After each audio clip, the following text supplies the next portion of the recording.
Queremos agradecer la oportunidad tan importante que nos ha brindado el Ministerio de Pueblos Indígenas, a la ministra Yamile Mirabal, a la universidad, por permitirnos entrar en esta etapa tan importante y esta metodología nueva e innovadora de estudios.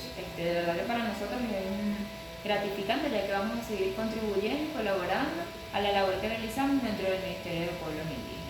De manera particular, quiero dedicarle este proyecto de grado a mis familiares, especialmente a mi madre por ser el motor fundamental de mi vida, y agradecerle al Ministerio de Pueblos Indígenas por permitirme desde hace 7 años ser parte de esta gran familia, y por supuesto a la Universidad Simón Rodríguez por haber iniciado esta linda iniciativa que nos da a nosotros una oportunidad como trabajadores de esta institución creada en Revolución en el año 2007, y también como seres humanos para demostrar todo lo que hemos aprendido a lo largo de todo este trayecto. También queremos agradecer particularmente, ¿verdad?, a los promotores, a los directores territoriales, a las instituciones del Estado, por colaborar con nosotros de manera constante en la construcción de este proyecto, ¿no?, de esta investigación, como lo es el diseño del sistema ampliado de vida indígena ancestral. Nosotras desde hace muchísimos años hemos estado trabajando de lleno en distintas áreas dentro del Ministerio Indígena, en lo particular en el área de gestión comunicacional, y mi compañera Neryoalis Pérez en el área de políticas públicas. A nivel personal puedo indicar que los pueblos indígenas tienen un antes y un después. Si bien es conocido, antes de la revolución los pueblos indígenas eran invisibilizados, los libros de historia no contaban la realidad de los pueblos indígenas, y a partir de la revolución bolivariana hoy tienen participación protagónica y tienen voz. Si bien es cierto, hay una historia que ellos mismos están escribiendo. En Venezuela no existen estadísticas oficiales del modo de vida y de la realidad de los pueblos y comunidades indígenas. En Venezuela existen más de 40 pueblos originarios, cada uno con distintos usos y costumbres, y por eso estuvimos motivadas a emprender esta investigación. Ajá. El Sabia. ¿Por qué se origina el Sabia? ¿De dónde nace el Sabia? El sistema ampliado de vida indígena ancestral, ¿verdad?, nace de una reunión con la ministra de ese momento, la hermana Loa Núñez, donde nos comenta que tenemos muchos proyectos a nivel de Estado, pero que siempre teníamos un problema al momento de la creación y ejecución. ¿Por qué? Porque no teníamos estadísticas que nos orientaran hacia dónde direccionar ese tipo de proyectos.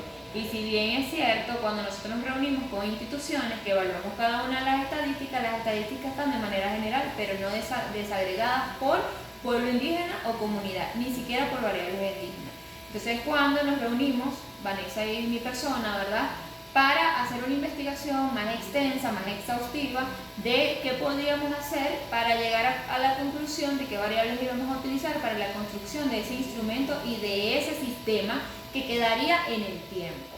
¿En qué consiste ese sistema? Principalmente debemos decirle que trabajamos junto a los promotores sociales del Ministerio Indígena en los principales estados con población indígena. En Venezuela existen más de 3.000 comunidades indígenas, y bueno, nuestra institución hace muchos años dio unos primeros pasos en la creación de este sistema al iniciar un proceso de caracterización en 600 comunidades.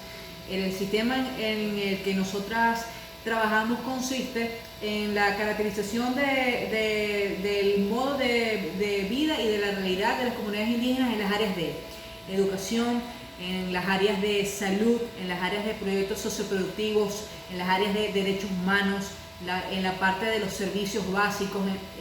Son áreas muy importantes que nosotras como trabajadoras de esta institución consideramos importantes. Otro tema fundamental que analizamos a través de este instrumento estadístico fue el área de alimentación.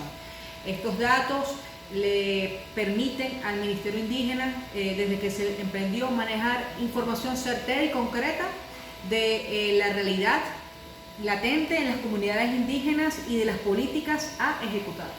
Una de las interrogantes al inicio de todo esto era si iba a ser factible o no la investigación, ¿no?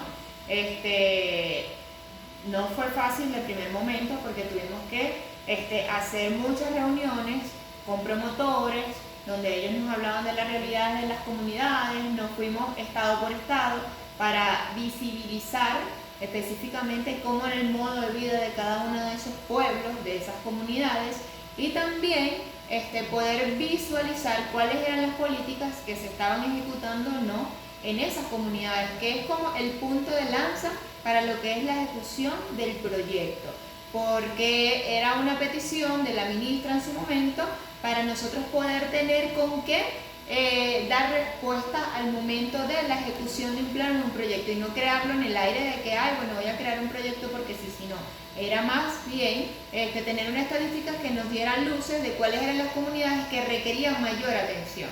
Y es cuando nos vamos a las comunidades, cuando hacemos las mesas de trabajo, cuando diagnosticamos, ¿verdad?, con las instituciones que los datos no eran precisos y decidimos incorporar variables en las áreas que ya les comentó mi compañera Vanessa, como salud, educación, etcétera.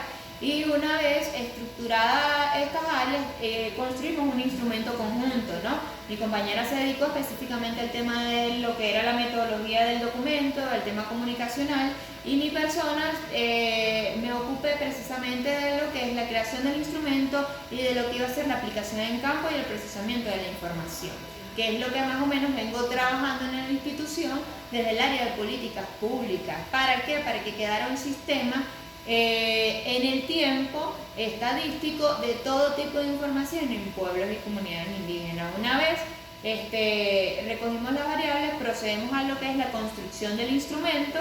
Vanessa empieza con la redacción metodológica y llegamos a la conclusión de que teníamos que simplificar el proyecto a 1000 comunidades, por el tema de que 3000 en ese momento iba a ser muy cuesta arriba, porque hay comunidades aéreas, fluviales, terrestres, y todo se nos iba a complicar. Bueno, lo realizamos en 1000 comunidades, obteniendo como resultado que era factible en tiempo, espacio, y bueno, con el apoyo del ministerio lo pudimos llevar y concretar en esas comunidades. Nos complace saber que a partir de esta investigación nuestra institución ha estado en materia de vanguardia a nivel estadístico. De hecho, hace 2 años se lanzó el primer plan sectorial de los pueblos indígenas que resume los principales objetivos del presidente de la República, Nicolás Maduro, en cuanto a nivel de políticas públicas en materia indígenas que serán incorporados en el Plan de la Patria 2019-2025.